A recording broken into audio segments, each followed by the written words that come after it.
नमस्कार, मैं पंकज प्रसून।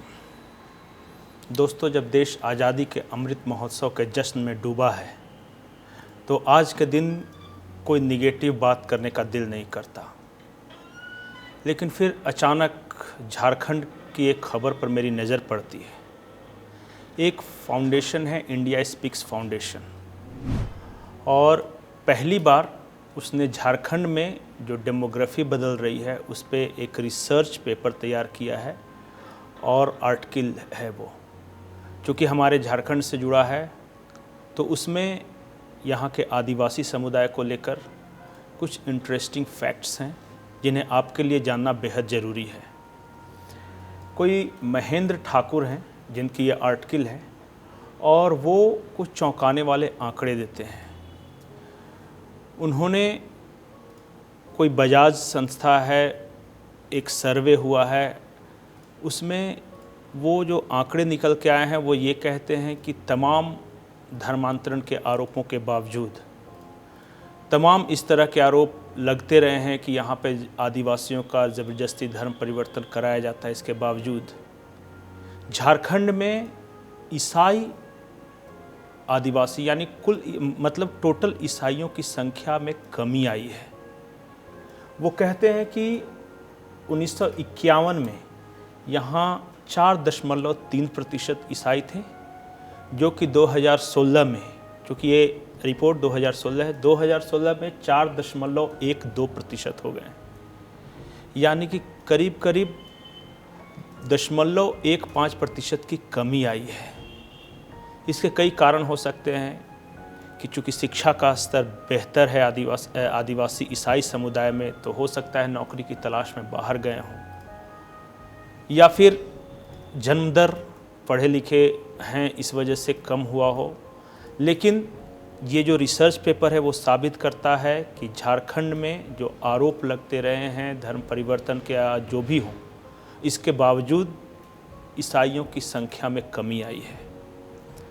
वही रिसर्च पेपर दूसरे तबके यानी जब अल्पसंख्यकों की बात करता है तो वो बोलता है कि कुछ चौंकाने वाले आंकड़े ये हैं कि झारखंड में जिन जिलों में मुस्लिम आबादी अचानक बढ़ी है, ये वही ज़िले हैं लोहरदगा को छोड़कर जो बांग्लादेश से सटे हुए हैं या बंगाल से सटे हुए हैं। सबसे ज़्यादा जिन जिलों में मुसलमानों की संख्या बढ़ी है वो है पाकुड़ और साहिबगंज। रिसर्च पेपर ये दावा करता है कि पाकुड़ और साहिबगंज ये दो ऐसे ज़िले हैं झारखंड के जिनका बॉर्डर है बंगाल का मालदा और मुर्शिदाबाद।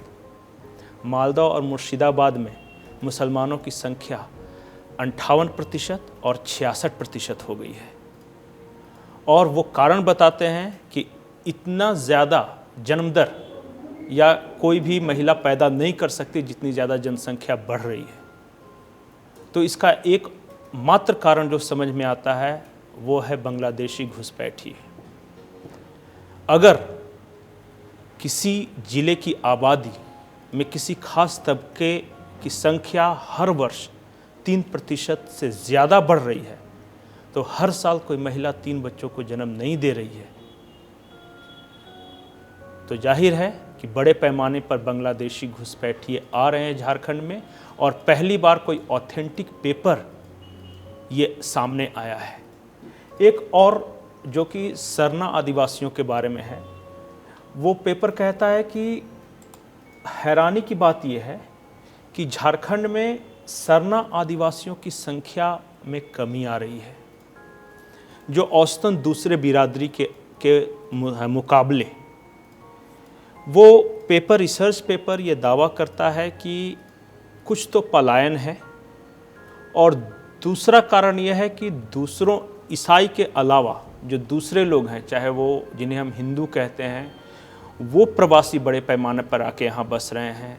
मुसलमानों की संख्या बढ़ रही है, तो प्रतिशत में सरना धर्मावलंबियों की संख्या अपने आप कम दिख रही है।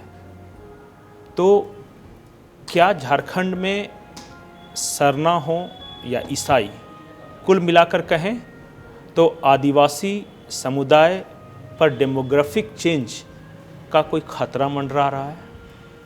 और कुछ कुछ ज़िलों में ये साफ तौर पे दिख भी रहा है।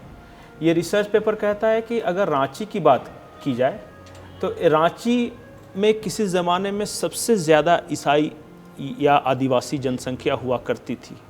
आज अगर प्रतिशत में देखें, चूँकि कई बाहरी लोग आके बस गए हैं रांची में, यहाँ का कल्चर भी बदला है, यहाँ की तासीर भी बदली है और आदिवासियों या ईसाइयों की संख्या प्रतिशत में घट गई है।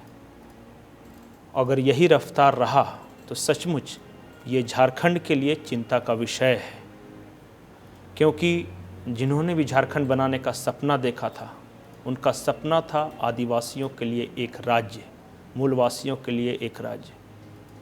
तो क्या चाहे वो बांग्लादेशी घुसपैठिए हों या दूसरे राज्यों से जो पलायन करके यहाँ बसने वाले प्रवासी, उनकी वजह से झारखंड की संस्कृति, यहाँ का कल्चर, रहन सहन, खान पान और आदिवासियों की राजनीतिक ताकत में फ़र्क आ रहा है या आ सकता है, सोचना आपको है।